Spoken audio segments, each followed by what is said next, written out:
Thank you for listening to my daddy's podcast. Hey, don't let these tears fool you. It's all dog around this mug. I'm good.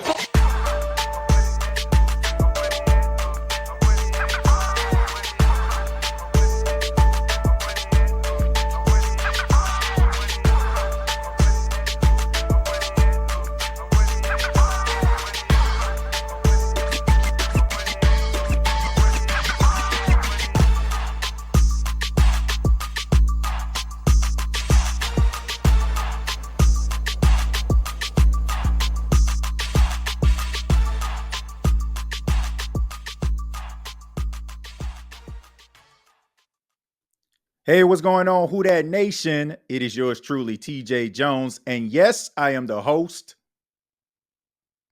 of the State of the Saints podcast.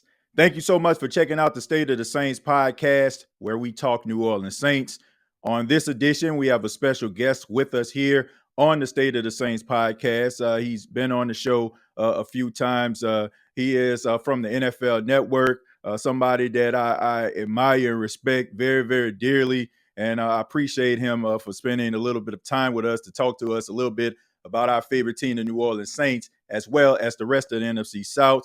Ladies and gentlemen, from the NFL Network, once again, Mr. Steve Wyche.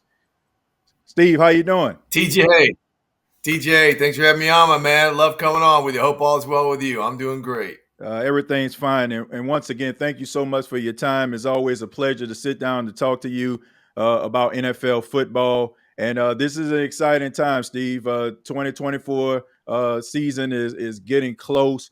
Teams got their rookies. Everybody got their draft picks. Teams are starting to get their rosters together to try to make a run at this.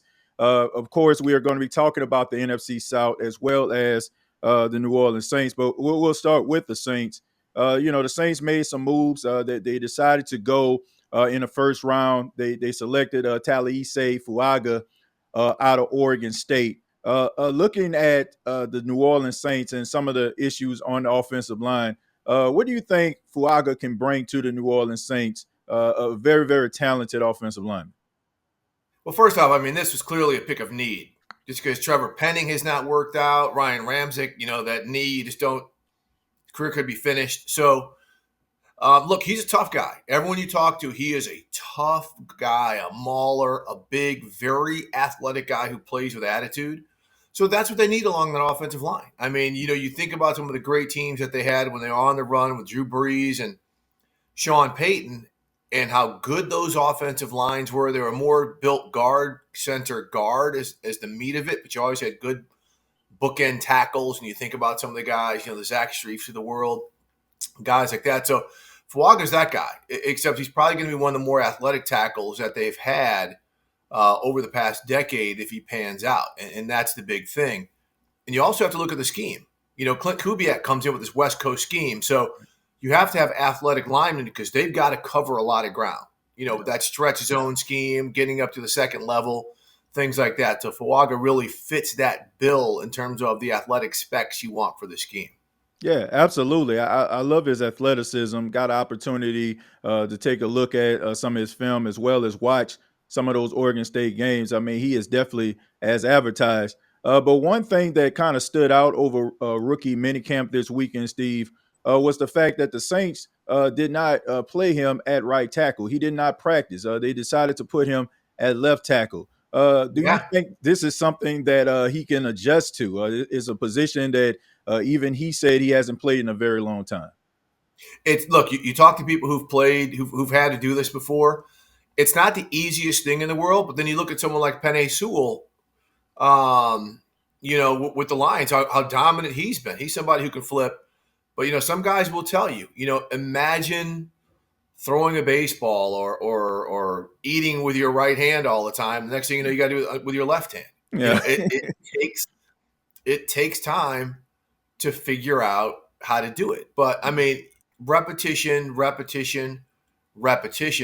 And again, this is just something that, he'll figure out what to do. But as I said, the scheme, this is going to be a run heavy scheme. It's not going to be necessarily a man up scheme most of the time. So there's going to be some adjustments, but guys have done it before, and and he seems wise and athletic enough to be able to make the conversion.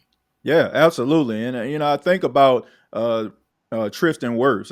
When he came into the Yeah, league, he started off at the right tackle, and I remember what he was talking about, like how how tough it was. He even had to like maybe go talk to someone about moving from the right to the left because I mean it was a process. But it seemed like he has adapted to it, and he's doing a really good job on that left side.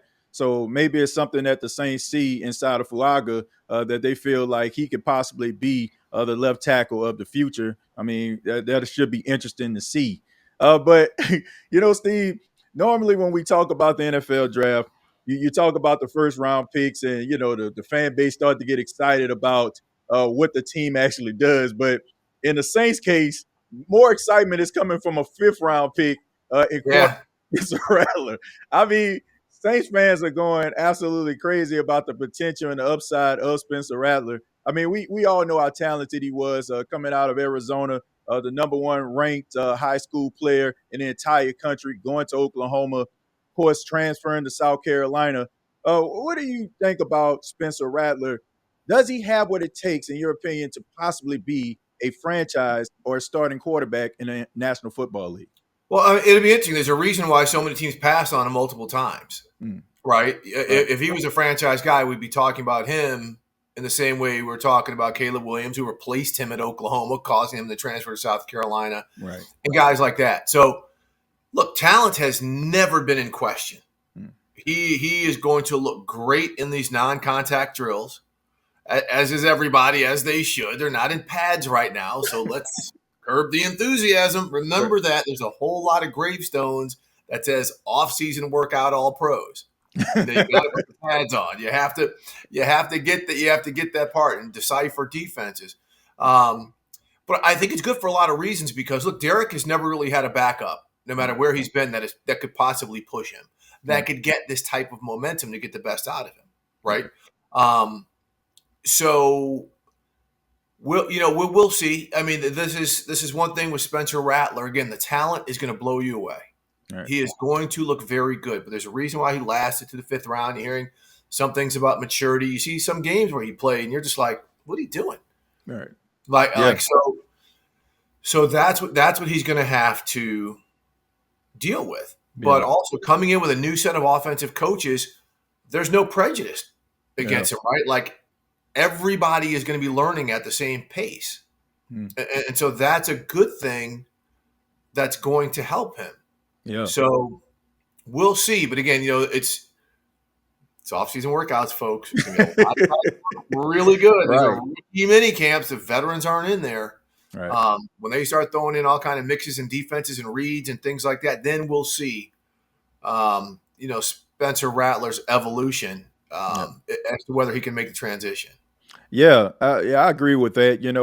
I made a podcast the other day, and I talked about maybe like lowering the expectations just a tad bit. I think the issue, well, not the issue. I think what a lot of Saints fans are thinking about is the comparison to Patrick Mahomes. I mean, when he was in college, talking about the arm talent and the arm strength, and I think that is what's generating the excitement amongst the Who Dat Nation. But I turn down the volume on that one. Turn down the volume on that one. But yeah, I mean, it's a lot of Saints fans are excited to see what Spencer Rattler could do at the quarterback position. My final question before we move on and talk about the rest of the NFC South is the Saints overall. This is Dennis Allen's third season as the head coach.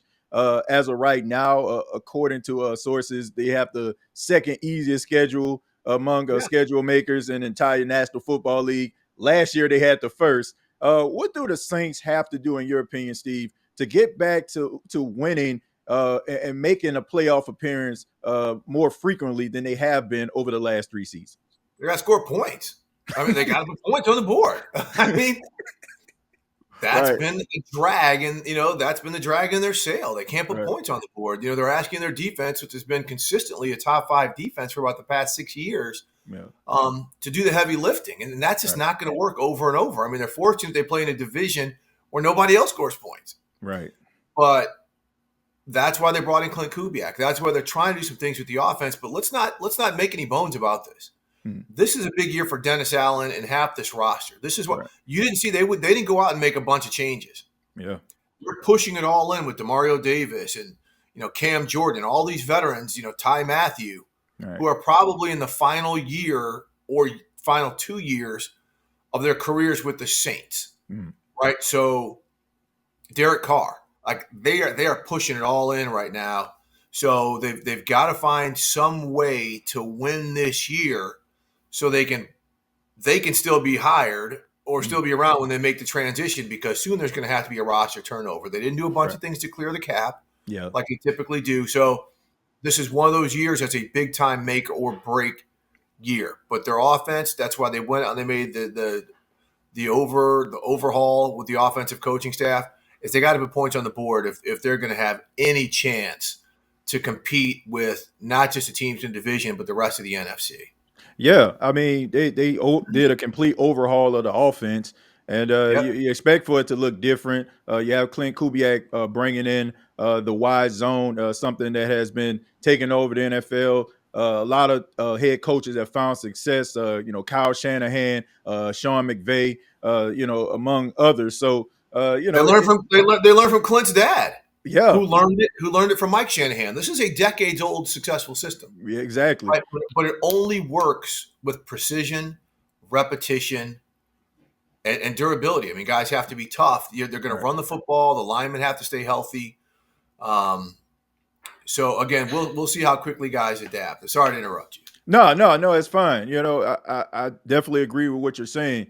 But I think they have a lot of talented players. They definitely had to fix this offensive line, which they brought in a lot of different faces. But I definitely agree with you when it comes to Dennis Allen. I mean, this is a make or break year. If they don't get it together this year, you possibly see some changeover from the New Orleans Saints. But speaking of a team that actually has some changeover, the Atlanta Falcons, a team that you're very familiar with. They bring in Raheem Morris as the head coach. They shock a lot of people. General Manager Terry Fontenot decides to go with Michael Penix in the first round, which was a shock to a lot of people. It was the talk of night one of the NFL draft. What are your thoughts about the Atlanta Falcons drafting Michael Penix after they gave that contract to Kirk Cousins, who a lot of people felt that he was going to be the quarterback to lead the charge for at least the next 2 to 3 years? Yeah, I mean, that's the issue. I mean, you can draft Michael Penix at 8 and say he's going to sit if you've got an incumbent starter. But Kirk Cousins, he's new there. You just paid him $100 million guaranteed over a 4-year, $180 million contract. Right. And he was brought in under the okay, I'm going to Atlanta where I'm going to be the dude. Right. You see the reports now that the one reason why he didn't re-sign with Minnesota is because they said, we're not going to guarantee we're not going to draft your replacement. Yep. Well, he signs with Atlanta, and they draft his replacement. Now, the Falcons' thinking, and this is me speaking to Raheem Morris, is we don't want to get caught like the organization did with Matt Ryan, where they didn't have a succession plan. Right. Right? Because 3 consecutive years of 7 and 10. That, to me, that wasn't necessarily not having a succession plan. It was opting not to draft a quarterback. Yep. Now, it turned out to be okay because Justin Fields and Zach Wilson, these guys have turned out not to be good, but that's not to say they wouldn't be good with Arthur Smith coach. Maybe he could have found a way to work out and play to their strengths. Yeah. Right. So, it is perplexing to this day. I mean, there's people around the league, decision makers who are like, this better work. And look, it could be something that looks like the most brilliant move ever. If Kirk Cousins struggles or isn't healthy, gets hurt, and then you get in the best pure passer other than Caleb Williams coming out in the draft. Right. Like Michael Penix, you talk about the excitement that Saints fans had with Spencer Rattler. When they see Michael Penix throw the ball, they're going to be blown away. Get Penix in, because it is an amazing thing to see. And so now they've also created this dynamic where Kirk, they're going to have to continue to reassure everybody Kirk is the guy no matter what. Because if he comes out in this 2 or 3 interception game, people are going to be calling for Penix. Or if the Falcons start out 1-3 or 1-4 and Kirk doesn't play well, maybe because he's still shaking off the rust from this Achilles injury. Right. The fanfare, is going to be one thing. So this is where the coaching staff has got to be resolute and say, we told you when we drafted Michael Penix, He is not to play this year. This is not a quarterback competition, Right. but it's going to make it has the potential for a tremendous awkwardness on a roster that's pretty darn good that should compete for the division championship, and possibly a couple of playoff victories. So, Yeah. we'll see. We'll see, because they went out and got some wide receivers, with Mooney and get the guy from Rondo Moore out of Arizona to add to that receiving core. They've already got a good offensive line. Yeah. This is the Falcons are the wait and see team in the NFL heading into the season. Yeah, I just think about how life just comes full circle, because you can't help but to think about 2012 when the Washington then Redskins at the time drafted RG3, and then a couple rounds later they drafted Kirk Cousins, and that awkwardness, and now it's like the same thing happened to Kirk Cousins years later. But I mean, it's definitely a compelling storyline.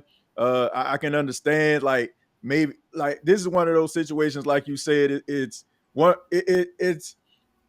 you have to wait and see if this actually is going to work, because let's just say, like you said, if Kirk Cousins get hurt, they're going to look like geniuses. But right now, it looks like a bit of a head scratcher, especially since a lot of people thought they were going to go with a pass rusher like Verse or Dallas Turner in the first round. They definitely needed some help at the pass with the pass rush. But they like Latu was the guy they really liked. By the way, I mean they actually, after they drafted Penix, they tried to get back in the top 13 or 14 to get Latu, but they just couldn't find a trade partner. Had they gotten Latu, everybody would be cool. Yeah. Okay, we get it. We got the future on both sides of the ball, but they didn't get him. Right. Now people are like, yeah. And this is no knock on Michael Penix. And one thing, this is no knock on Michael Penix. That guy should be a very good player. Yeah.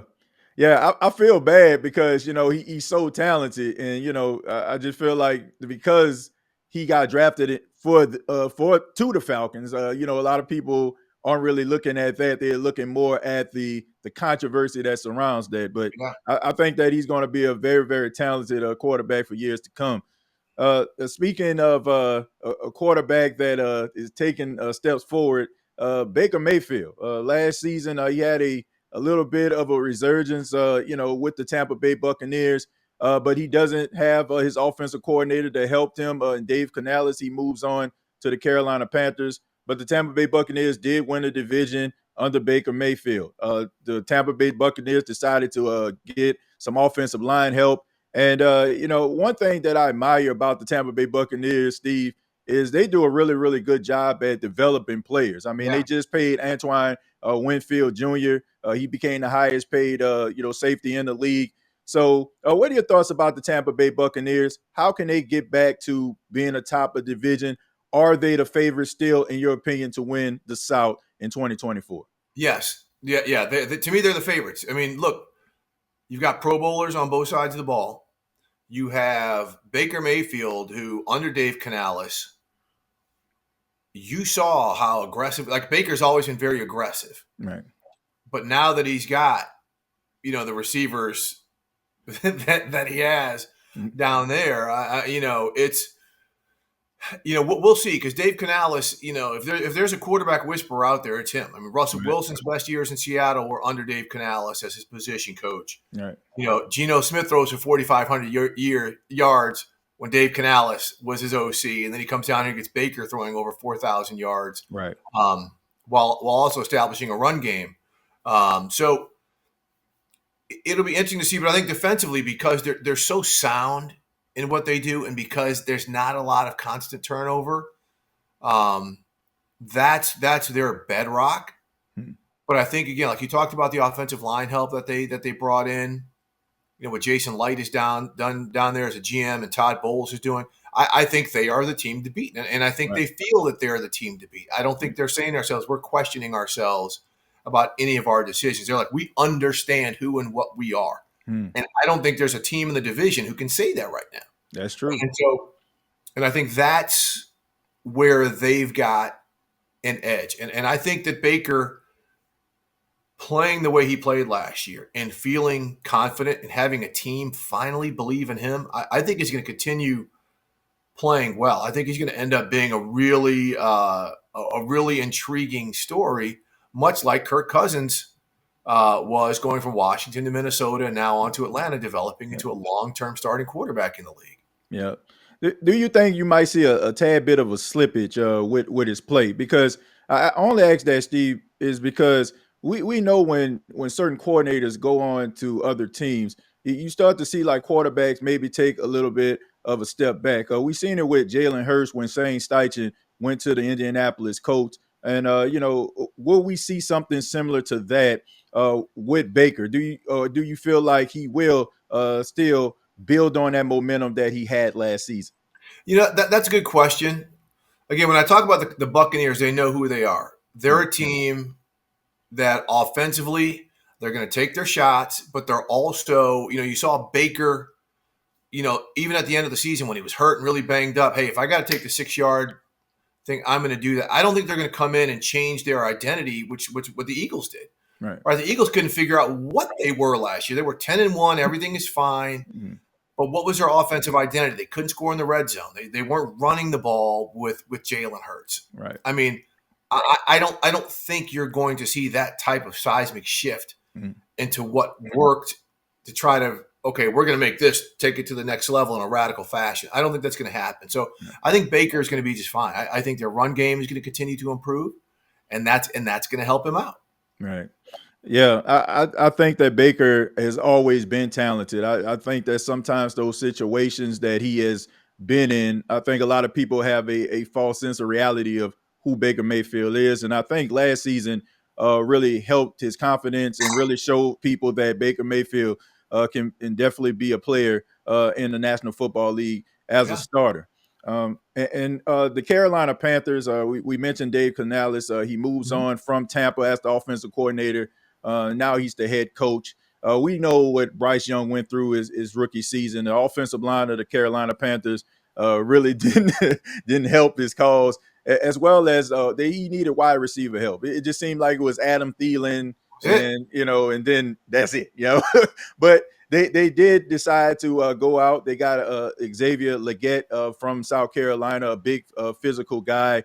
And they also brought in a running game, the running back out of Texas, Brooks. So what can Dave Canales do to help Bryce Young?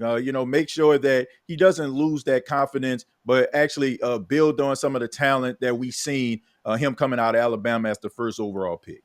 One thing we obviously have seen the Panthers do is they've fortified the interior of their offensive line, right? When you have these shorter quarterbacks, teams, like I mentioned earlier with the Saints, they build from guard to really protect the interior of the pocket so those guys can't get pushed back into the sideline of a shorter quarterback. So they went on free agency and they bolstered things that way because, remember, they didn't have a first-round pick. Right. So I think he can come up with some schemes, blocking schemes up front. I think that's the biggest thing right now. A lot of times we fault the personnel on the offensive line. Sometimes it's the scheme of the offensive line that does not play to the strength. So I think that's what you're going to see Dave Canales do initially. Right.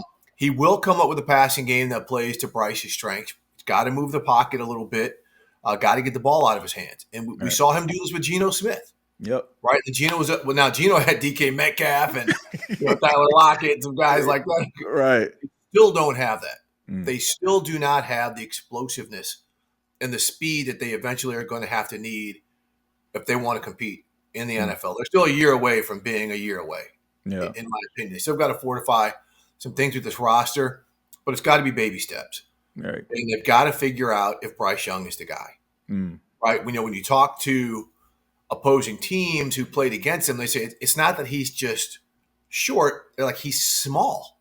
Right. Like they had dudes. I spoke to a defensive coordinator who said his guys are coming off the field like he's a one-arm sack guy. We can just hit him with one arm and he's going down. Wow. Yeah, so they've got to find ways. Again, he's had to fight this his whole life. He's not all of a sudden going to grow 2 inches and put on 25 pounds. Right. So they've got to figure out ways to protect him, but just also see, if he's good. And he's always, it's unfortunate for him, but he's always going to be compared to C.J. Stroud. Yeah. Because they came from the same draft and you saw what C.J. Stroud did. I mean, he turned over an entire franchise that was absolutely rudderless. Yeah. The Texans were the butt of the joke of the NFL. Yeah. And in 1 year, they have become a destination point. Look at the free agents who want to go play down there. Yeah. So, they've got it. They got to get him going. They got to figure out if he can be a linchpin to the future of that organization. Yeah, I mean, this is let me ask you this: do you think this is a make it or break it year for Bryce Young? Great question. Hard to tell, because last year was just completely unfair for him. You had the head coach calling plays, not calling plays. You just had all this stuff going on with their coaching staff. You had no talent at wide receiver, or little talent. I'm not going to say no talent. You didn't have elite NFL talent at wide receiver. Right. You did have issues along the offensive line. So nothing was there to support him. Right. And there's still holes in that offensive roster where he is not completely fortified. Right. So you can't sit there and say it's a make or break year until you find out, okay, if he can't figure out the system, if he can't read defenses, if there's something like that, like maybe we saw with a Zach Wilson, right, or Justin Fields, then all of a sudden you're like, hey, this might not be the guy. But right. that's never been Bryce Young's MO. Right. He's always been one of the brightest guys in the room to figure things out. So as long as he's got that part down, I still think, there won't be the questions around him that there were around some of these other guys who haven't panned out. Yeah. I look at his first year just the way you do. They were not helping him at all. I mean, the wide receiver group wasn't where it needed to be. Offensive line wasn't where it needed to be. But Dave Canales, he does have a reputation of getting the best out of the quarterbacks. So hopefully this could be a match made in heaven for Bryce Young and Dave Canales, and they can get Carolina back to where they once were. I mean, they have been one of the top teams in the NFC South and the NFC for a while, and I think they want to get back to that, and we'll see. My final question for you, you're an HBCU grad. Yeah. I'm an HBCU grad. I went to Jackson State. You went to Howard University. No HBCU players drafted in this year's draft. I'm going to say that again. No HBCU players that got drafted this year in 2024. What has to happen in order to hear some of these players that attended HBCUs hear their name called on draft day? Because there's some talented guys in the NFL right now that came from HBCUs. I think about Titus Howard for the Houston Texans, Alabama State. You got Teron Armstead out there in Miami. What has to happen in order for HBCU players to hear their names called? Boy, that's kind of a layered question, but I mean, a lot of it is the teams just have to go ahead and draft them, because I'm telling you, within minutes of the draft being over, there were at least a half dozen players from HBCU signed undrafted free agent contracts, like Aneem Donkwa, the offensive lineman, All-American offensive lineman from Howard, gets signed by the Eagles. Right away. He had three teams to choose from. There was a running back out of Alcorn. His name, Jarvian Howard, signed right away. I mean, these teams could draft them. It's just the one thing that we have seen lately. It's not just HBCUs. It's all of these teams that are at the lower tier. Look at the schools where the players are getting drafted in the 6th and 7th round. They're coming from the major programs. Right. I think last year there were only 11 or 12 non, what is it, the FCS football championship? Yeah, FCS, yeah. So there's like 11 or 12 of those players who got drafted. So there's a complete bias. Now, that's not to say that, we saw, 2 years ago, there were 4 players from HBCUs drafted, right, and they've all gone on to play well. Right. But these teams are saying, you know what, we can get these guys. We can go bargain shopping, and we can get a Marquis Spell. Right. Like we saw who starts for the Cowboys. We can get him as a UDFA, and not be financially committed in any way, shape, or form. But look, man, I was at the HBCU Legacy Bowl covering that game this year. There were 4 or 5 draftable players down there at some key positions. It sucks that Davius Richard, the quarterback out of North Carolina Central, who was arguably the best player in HBCU football, he dislocated his ankle in that game. Would he have gotten a shot? Probably not. In terms of being drafted, probably not. That's just a bias that's going on with these teams. And I really hope that a lot of these players also understand what's going on, saying, okay, I may be the man at the HBCU level, but I've got to be the man plus the man Right. to show these NFL teams that I'm worthy of being drafted. Right. So there's going to have to be on the collegiate level, the player saying, okay, I may be great at this level. I got to be greater than great. Right. I've got to spend extra time in the weight room. I've got to do extra things with my diet. I've got to be, whatever. Right. Say, hey, I'm here. Right.